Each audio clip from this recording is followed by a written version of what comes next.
Центарот за управување со кризи информира дека од јавното сообраќајно предпријатие Скопје ги известиле дека поради градежни работи на пат, автобусите на линиите 18, 63А и 118 во еден дел имаат изменета траса на движење, додека линиите 66 и 66А се движат во трасата на 63А.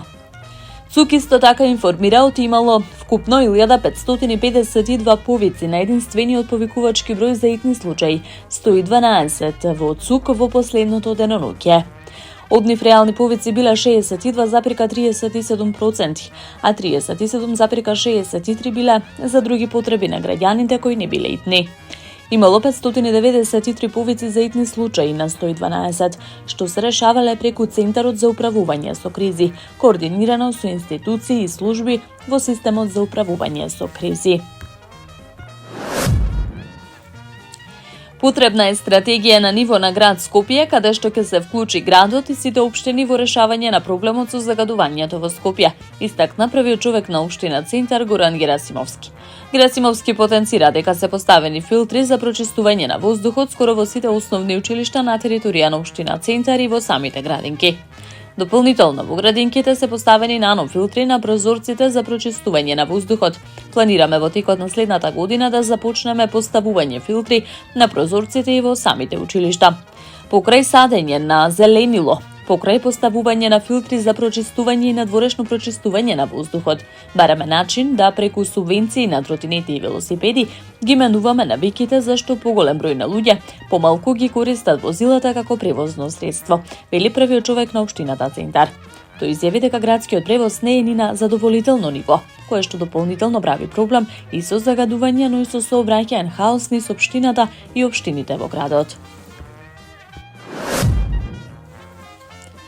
Македонскиот олимписки комитет донираше нови квалитетни спортски реквизити за училиштата во општина Ѓурче Петров. Оваа донација е значајна инвестиција во развојот на училишниот спорт и создавање на подобри услови за физичка активност на нашите ученици, информираше денеска градоначалникот на Ѓурче Петров Александар Стојковски. Првиот човек на општината истакна дека со новата опрема учениците ќе имаат можност да се надпреваруваат и уживаат во различни спортови, како фудбал, кошарка, ракомет, одбојка и останати спортови, и тоа во значително подобри услови. Целта на ваквата донација е да им се овозможи на младите да ги развиваат своите спортски вештини, да се насочат кон здрави навики. Со задоволство ја поздравив оваа иницијатива и изразив благодарност за поддршката од Македонскиот олимписки комитет. Ваквите проекти кои подобруваат инфраструктурата и опремата во училишните спортски сали ќе продолжат и во иднина за да се обезбедат уште подобри услови за развој на младите спортисти, но и оние со желба за рекреативен спорт.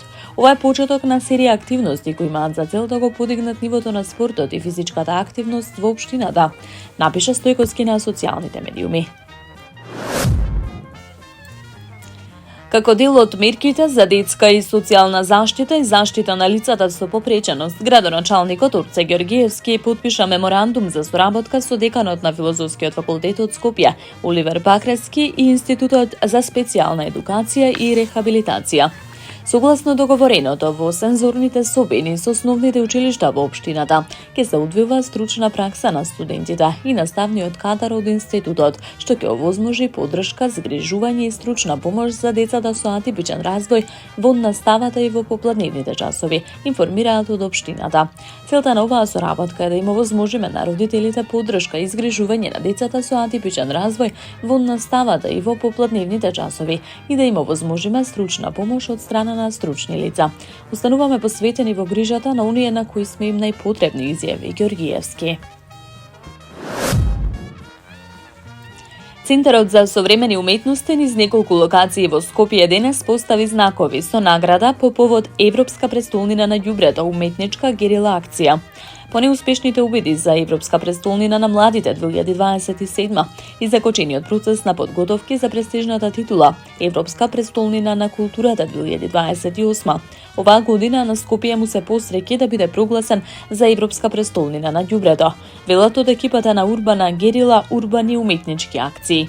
Со оваа акција, организаторите велат дека сакаат да одадат чест на сите сограѓани, градот Скопје, општините на градот Скопје и јавните предпријатија, кои помогнаа во остварувањето на секој скопјанец, а тоа е да се добие престижната титула Скопје 2024, Европска престолнина на ѓубрето, место каде ѓубрето, вирусите и бактериите оро водат. Таму е Скопје, град мој љубав лише, што ми разум тесни. Вечно ќе ја